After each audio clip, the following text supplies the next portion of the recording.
நீங்கள்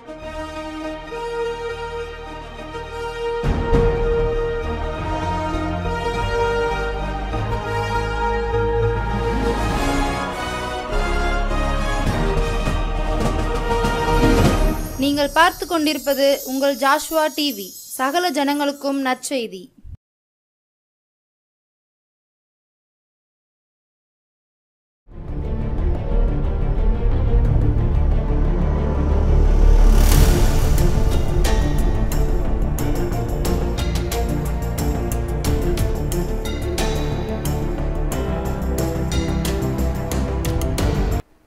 கிறிஸ்துவுக்குள் பிரியமானவர்களே, ஆண்டவராகிய இயேசுவின் நாமத்தினாலே உங்களை நான் வாழ்த்துகிறேன். எல்லாம் சந்தோஷமாக இருக்கீங்களா?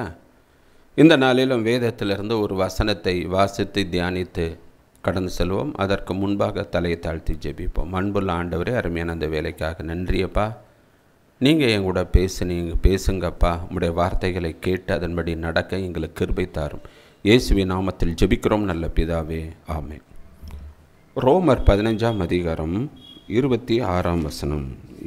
ரோமர் 15:26. எருசலேமில் உள்ள பசுத்தவான்களுக்குள்ளே இருக்கிற தரித்திரர்களுக்காக சில பொருள் சகாயம் செய்ய விருப்பம் கொண்டிருக்கிறார்கள். தேவனால் ஐஸ்வர்யமாக்கப்பட்டவர்களுக்குள் தரித்திரம் எப்படி வந்தது? எருசலேமில் உள்ள பசுத்தவான்களுக்குள்ளே தரித்திரம் வந்துச்சான். எருசலேம் எப்பேற்பட்ட ஊர்! இங்கே நாம் பார்க்கிறோம், அப்போஸ்தல நாட்களில் எல்லோரும் காணியாட்சியை விட்டு அப்போஸ்தலருடைய பாதத்தில் வச்சாங்க. எல்லாருக்கும் அவங்கவுங்களுக்கு ஏற்ற மாதிரி பகிர்ந்து கொடுக்கப்பட்டது ஒரே விருந்து.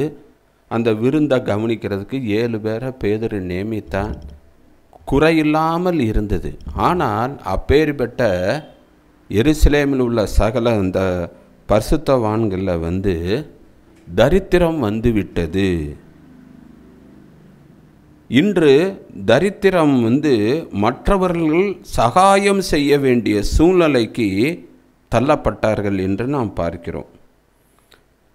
கிறிஸ்துவுக்குள் பிரியமானவர்களே, அந்த எருசலேமில் உள்ள பரிசுத்தவான்களுக்கு எப்படி தரித்திரம் வந்தது?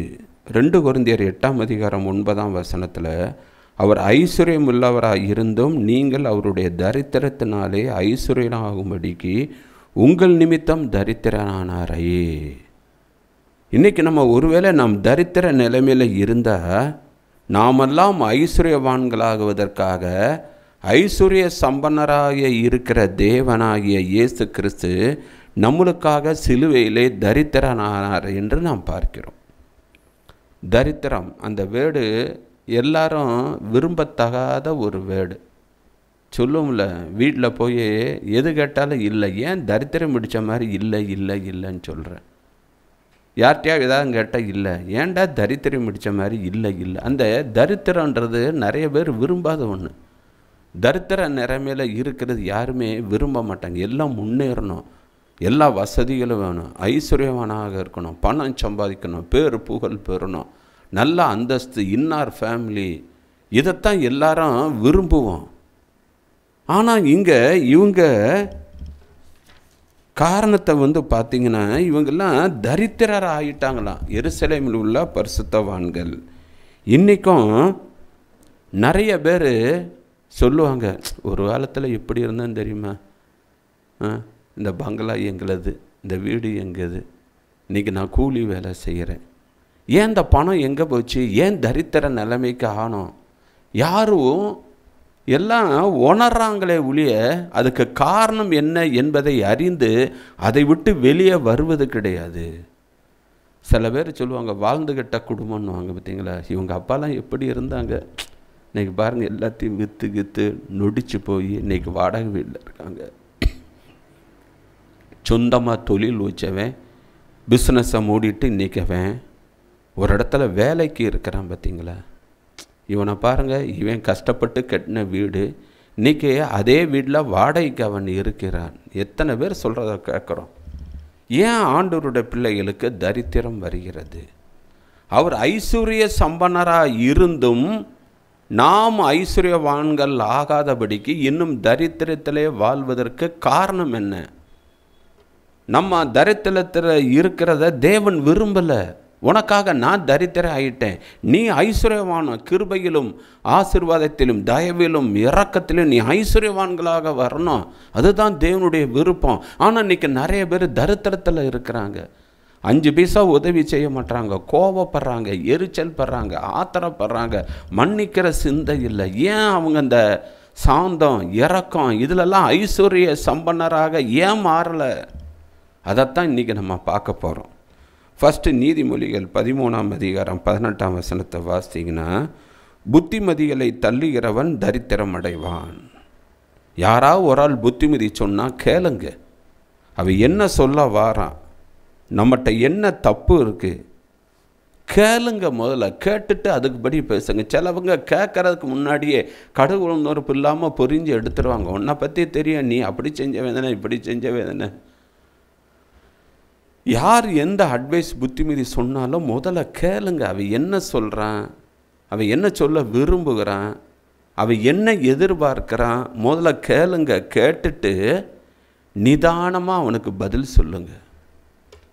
ஆலோசனையை தள்ளி விடுகிறவன் தான் தரித்திரம் அடைவான் என்று வேதத்திலே வாசிக்கிறோம்.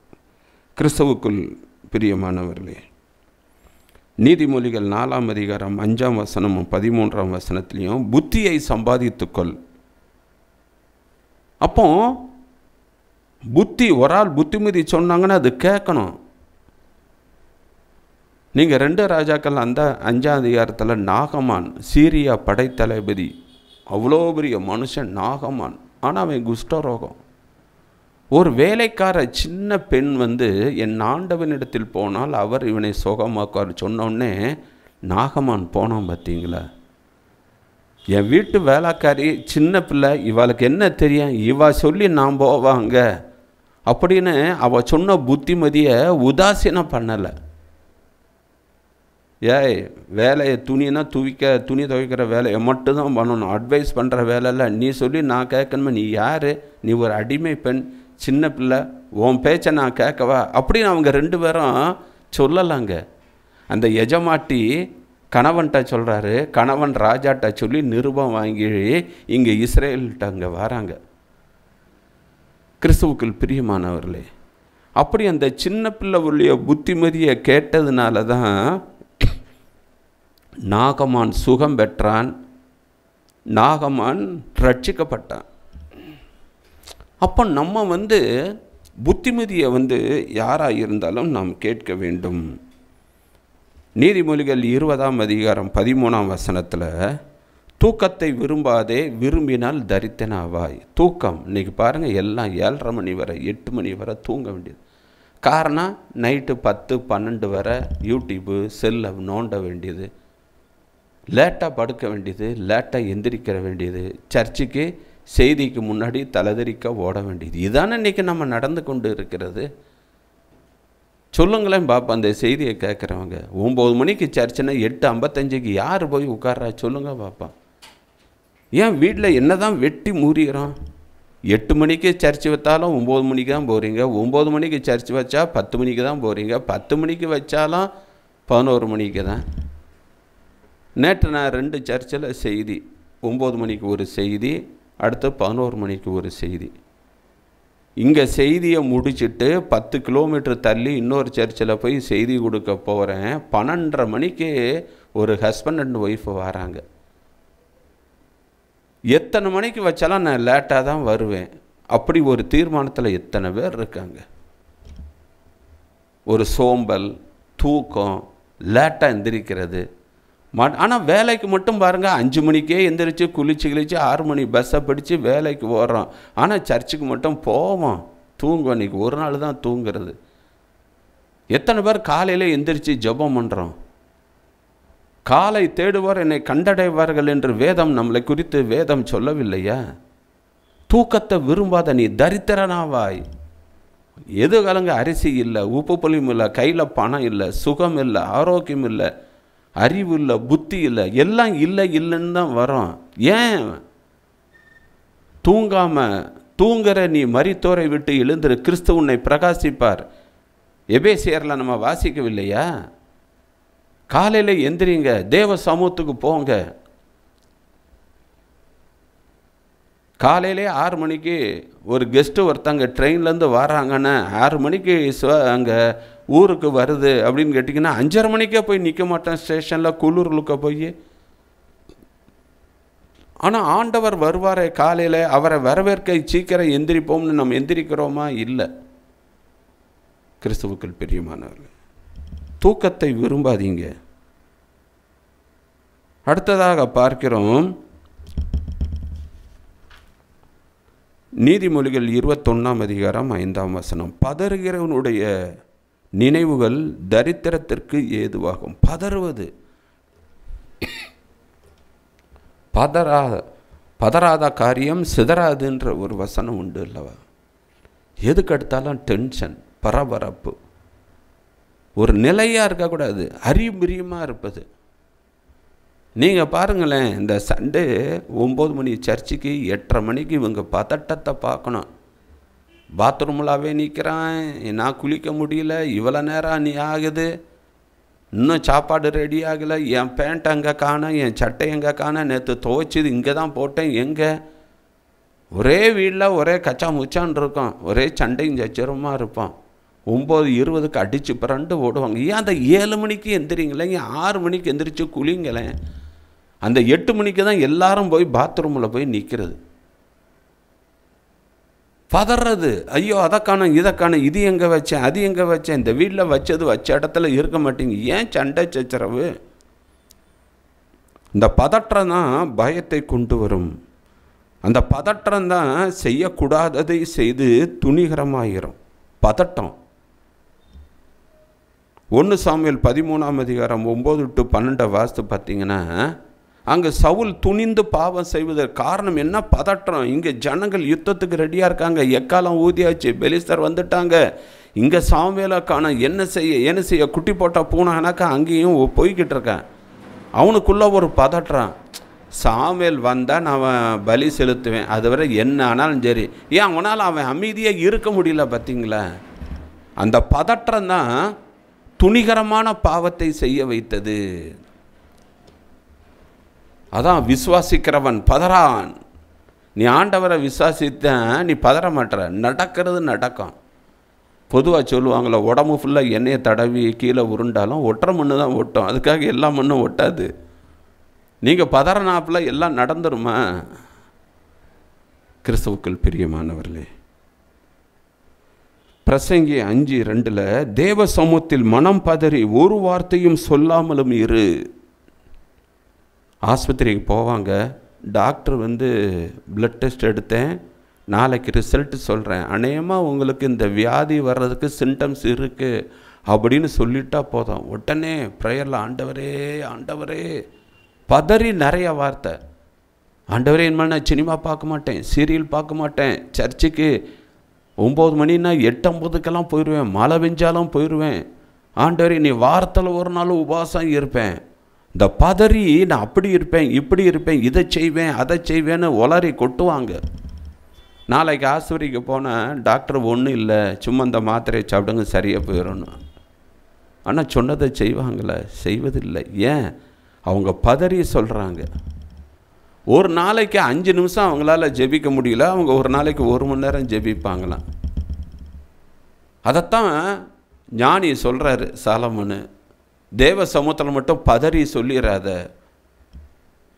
நீ பொருத்தனை பண்ணிட்டின்னா அதை செய்ய, இல்லாட்டி பண்ணாத.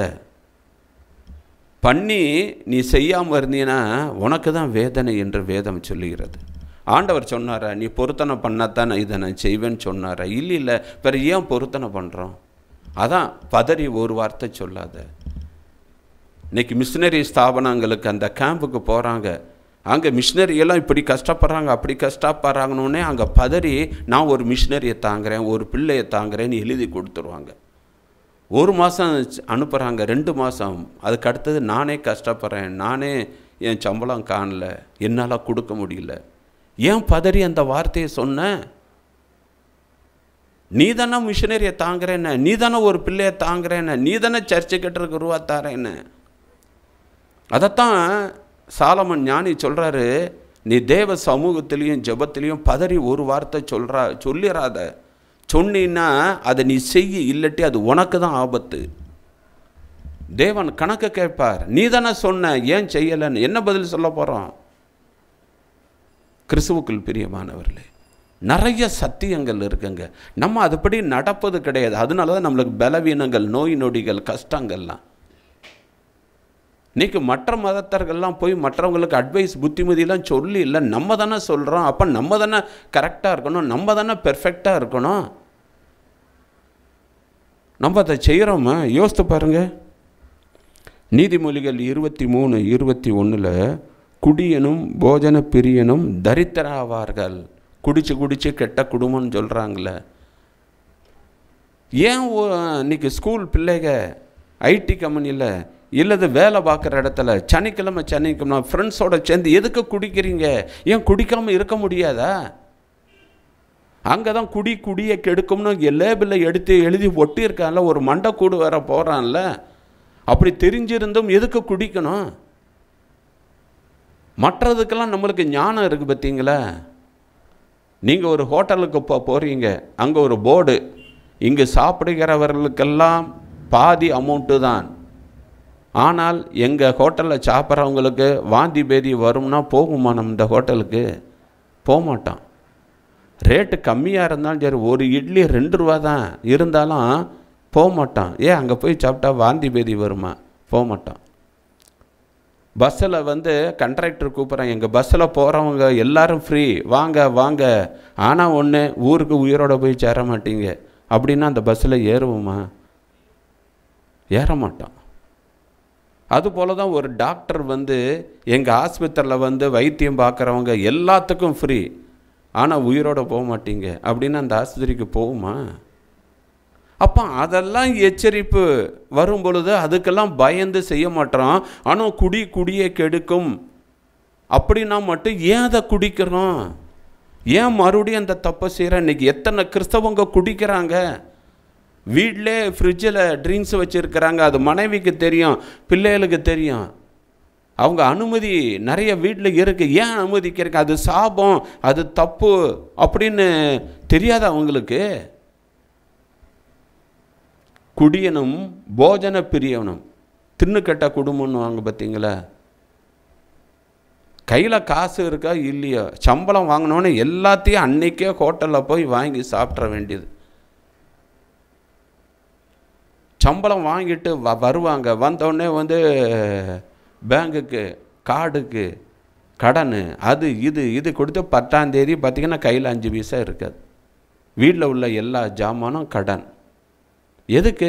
எவ்வளவு வருமானம், அதுக்கேற்ற செலவு பண்ண வேண்டியதானே.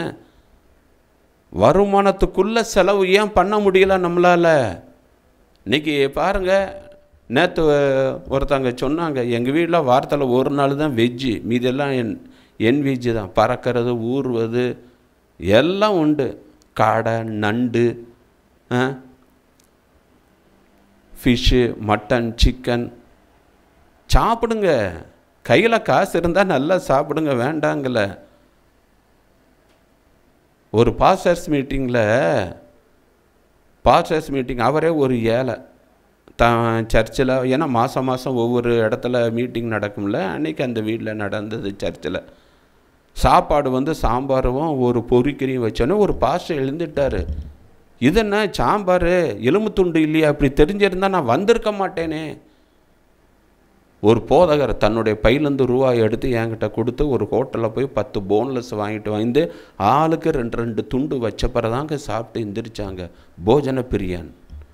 சட்டமாக அடிக்கணும். மற்றவனுக்கு இருக்கா இல்லையா அதை பற்றிலாம் கவலை இல்லை. உங்கள் கெஸ்ட்டு வீட்டுக்கு போகிறீங்களா, மற்றவங்க வீட்டுக்கு சாப்பிட போகிறீங்களா, லிமிட்டாக சாப்பிடுங்க. அவங்க இருக்கிறத கூட்டு குழம்பு கொஞ்சம் எல்லாத்தையும் வலிச்சு வச்சு அடிச்சிடுறது.